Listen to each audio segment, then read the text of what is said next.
In the heart of West Texas, where the land stretches flat and endless, the highways run long and lonely.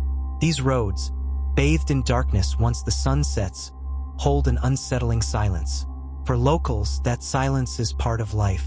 But on the night of August 8, 2013, that silence swallowed a man whole. Brandon Lawson was only 26. He worked in the oil fields, a grueling job that required long hours and relentless stamina. He was a father of 4 young children, with dreams of carving out stability for his family. Those who knew him described him as hardworking but also restless. He had struggled with drugs in the past and was in the midst of trying to turn his life around.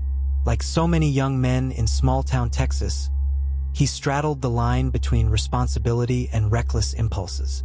That evening, tensions boiled at home. Brandon lived with his longtime girlfriend, Lawson. They had been together for years and had weathered both the highs and lows of young parenthood. But on this night, an argument spiraled beyond control. Accounts differ on what exactly sparked it. Some say it was about money, others claim it was about his drug use. Whatever the cause, Brandon stormed out of the house just before midnight.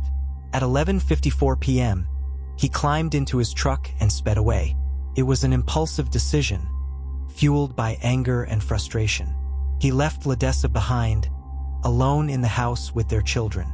As Brandon drove away from San Angelo, he called his father in Crowley, several hours north.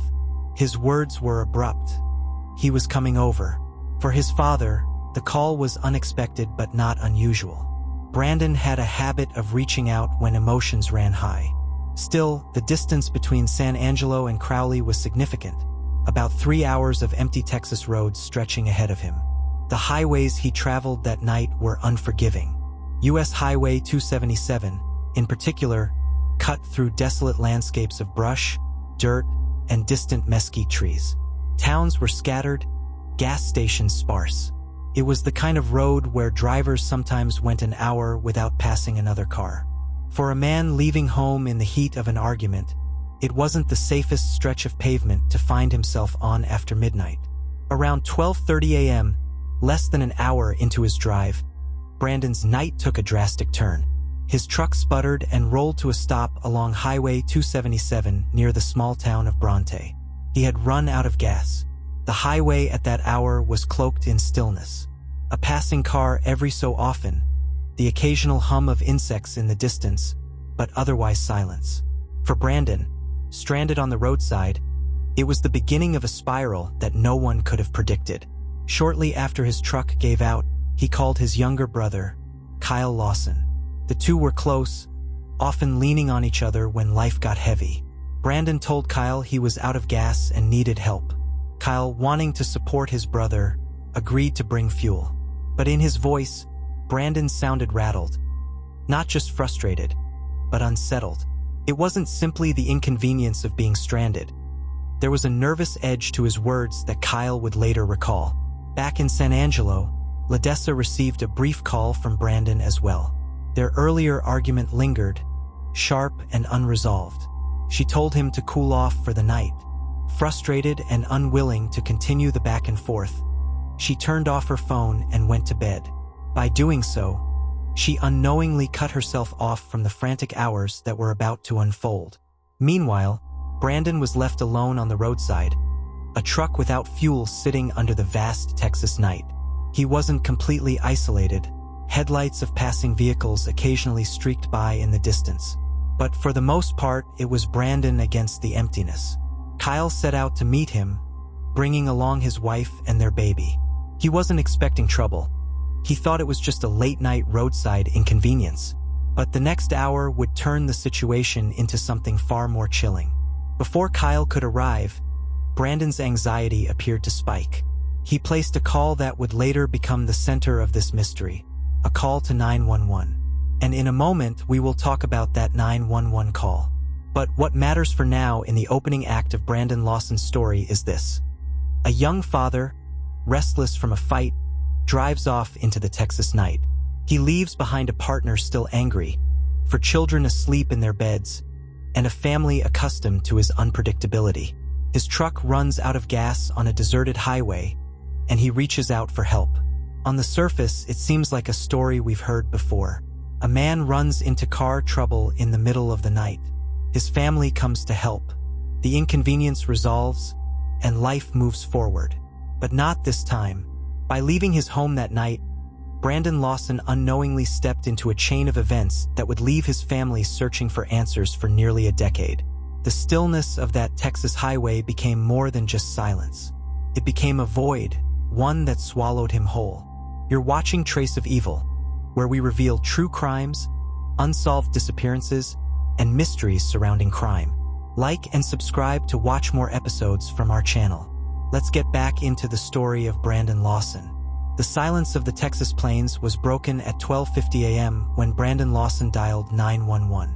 What came out of the receiver was not the calm explanation of a man stranded on the roadside. It was frantic, disjointed, and filled with dread. The operator's log recorded it as a disturbance. Brandon's words were slurred, but the urgency in his voice was unmistakable. Listeners would later pore over the tape, trying to piece together its meaning. "Yes, I'm in the middle of a field," Brandon said. "My car ran out of gas. There's one car here. The guy's chasing me through the woods. Please hurry." The details shifted in tone, almost as though Brandon couldn't focus. His words overlapped, leaving gaps that created more questions than answers. At one point, he said he had pulled some guys over. Another moment, he mentioned needing the police. The call cut in and out, filled with static, but the overwhelming impression was clear. Brandon was terrified. The dispatcher tried to clarify, but Brandon's speech made it difficult. He never provided a clear location beyond a field. He never explained who the men were or why he believed they were after him. And just as abruptly as it began, the call ended. Minutes later, a deputy with the Coke County Sheriff's Office was dispatched to the area. By 1:10 a.m., he pulled up near Brandon's truck on Highway 277. The red pickup sat askew on the shoulder of the road, its hazard lights off, its tank bone dry. The deputy scanned the area. There was no sign of Brandon. Shortly after, Kyle Lawson arrived with a gas can, accompanied by his wife and baby. They expected to find Brandon frustrated but waiting. Instead, they found flashing lights, a sheriff's vehicle parked beside the truck, and no brother in sight. Kyle tried calling Brandon's phone. First, he answered. His voice was shaky, filled with panic.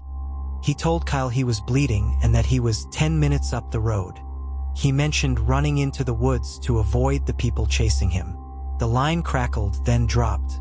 When Kyle tried again, Brandon didn't pick up. The deputy, Kyle, and his wife searched the immediate area, calling out his name into the dark. Their voices echoed into the brush and the black expanse of ranchland. There was no response, no movement, just the restless hum of crickets and the occasional rumble of a passing semi-truck. On the ground near the truck, a strange detail stood out. Brandon's keys and wallet were missing. If he had simply wandered off, why not take them? His phone was also gone, suggesting he had run off in a hurry, clinging to the device that kept him tethered to his brother. The lawman on scene had little to work with. No evidence of a struggle, no footprints immediately visible in the hard Texas soil.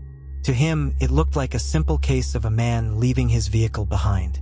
He assumed Brandon would turn up later, but Kyle wasn't so sure.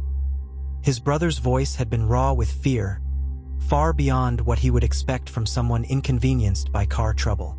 The mention of bleeding haunted him. What had happened out there? As the night dragged on, calls continued to ring Brandon's phone. Sometimes it went straight to voicemail. Other times it rang unanswered. Each missed connection deepened the sense of dread. By 1:30 a.m., the deputy cleared the scene, leaving Kyle with Brandon's truck. Kyle, knowing Brandon had a warrant for a past charge, feared his brother was hiding from police and didn't want to risk further escalation.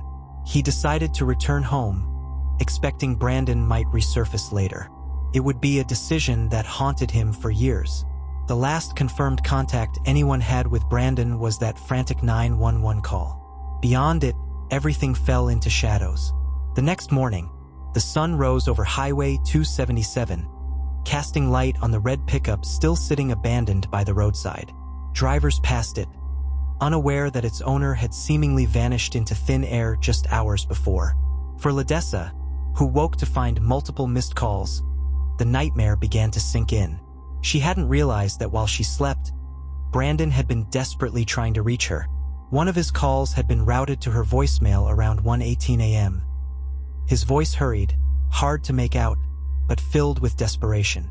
Law enforcement officially opened the case that morning, logging it as a missing person report. But they had little to begin with. An abandoned truck, a garbled emergency call, and a man who had disappeared into the rural darkness. What lay between the last words on that 911 tape and the moment Brandon vanished has remained one of the most haunting mysteries in Texas. By daylight, the gravity of the situation began to sink in. Brandon Lawson was missing, and his absence was more than just a late return after a night of cooling off. His truck sat empty on the shoulder of Highway 277, a silent marker of where he had last been. But of Brandon himself, there was no trace. The Coke County Sheriff's Office organized an initial search of the area surrounding the truck. Deputies combed the roadside brush, peering into the thick mesquite and tangled grass that lined the highway. The land was harsh and uneven, dotted with cactus and dry gullies that made the terrain difficult to navigate. Even in daylight, searchers found no signs of disturbance. No footprints leading away from the vehicle. No discarded clothing. No pools of blood, despite Brandon's frantic claim to his brother that he was bleeding. The only clear fact was that Brandon was gone, and the land had swallowed him without a clue. For Kyle Lawson, the search was agonizing. He replayed his last conversation with his brother in his head. Brandon had sounded terrified, paranoid even. He said someone was after him. He said he was hurt, but the moment deputies and family arrived, he had vanished into silence. If he was hiding, why not come out? If he was injured, why hadn't they found him close by? The sheriff's office suggested a theory. Brandon, under stress and possibly influenced by substances, had fled the scene and was hiding from police. It was true that Brandon had an outstanding warrant for an old drug charge. That alone was enough to make law enforcement believe he was deliberately avoiding contact. But his family struggled to accept that explanation. Brandon's fear had sounded too real, and even if he had been hiding, how could he have completely disappeared from a search area that was scoured by both officers and volunteers? As hours turned into days, the search widened. Helicopters buzzed overhead, scanning the landscape with thermal imaging. Bloodhounds were brought in to pick up a scent, but each trail dissolved into nothing. The terrain seemed to erase every trace of him. Theories quickly spread. Some believed Brandon had been hallucinating that night, his fear a product of paranoia rather than actual danger. Others insisted his 911 call was clear enough to suggest he had encountered someone on the highway, someone dangerous. The vague mention of guys chasing me sent speculation spiraling. Were they strangers? Were they people he knew? Could it have been drug-related? Then there were the more haunting theories. That Brandon had been attacked and killed in the bush, his body hidden too well for searchers to find. Or that he had succumbed to the elements, collapsing in a patch of land that was overlooked. Despite the rumors, the family kept pushing for answers.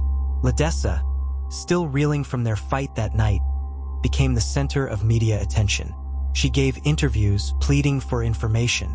Kyle, racked with guilt, defended his brother's character against speculation that Brandon had simply chosen to vanish. In the weeks following, the truck became a symbol.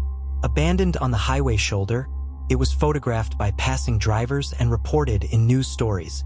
But the vehicle offered no answers. Inside, nothing suggested where Brandon had gone or why. By fall of 2013, the case began to cool. Searches were scaled back, and law enforcement maintained their position that Brandon had likely gone into hiding. But for the Lawson family, that theory offered no comfort. They organized their own searches, walking miles of rough terrain, checking creek beds, abandoned sheds, and fence lines. Every expedition ended the same way, with nothing. The silence of the land became oppressive. With every search party that turned up empty-handed, the mystery deepened. Brandon Lawson had made a call to 911 that should have ensured his safety. Instead, it became the last time anyone ever heard his voice. Months turned into years. The truck was eventually released back to the family, another reminder of the night Brandon vanished. Online forums began to dissect the case, with strangers replaying the 911 call, debating each word as though hidden within it was the key to solving the mystery. But for the Lawson family, theories weren't enough. They wanted answers, and with each passing year, hope dimmed that Brandon would be found alive. What lingered most was the silence. The silence of the bushlands gave up no evidence. The silence of a phone that never rang again. And the silence of a mystery that resisted every attempt to solve it. For nearly a decade, the case of Brandon Lawson remained a raw wound in Coke County, Texas.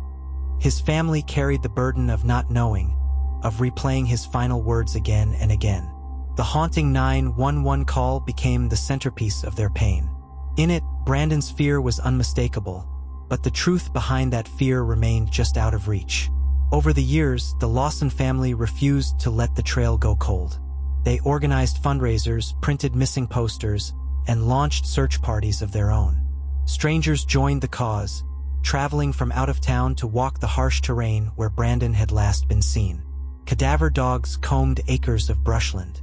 Drones scanned creeks and fields. Still, the land kept its secret. In the digital age, Brandon's disappearance spread far beyond Texas. Online forums, podcasts, and YouTube channels picked apart the details. Armchair detectives debated the meaning of every word in his 911 call. Was he saying, "I'm in the middle of a field"? Or was it, "I'm in the middle of the street"? Did he say, "I pulled some guys over"? Or "I pulled over"? The static and slurred speech blurred the line between clarity and confusion, and with every interpretation came a new theory. Some argued Brandon had been hallucinating, his fear manufactured by a mix of drugs and exhaustion. Others were certain someone had been out there that night, shadowy figures who never appeared in police reports.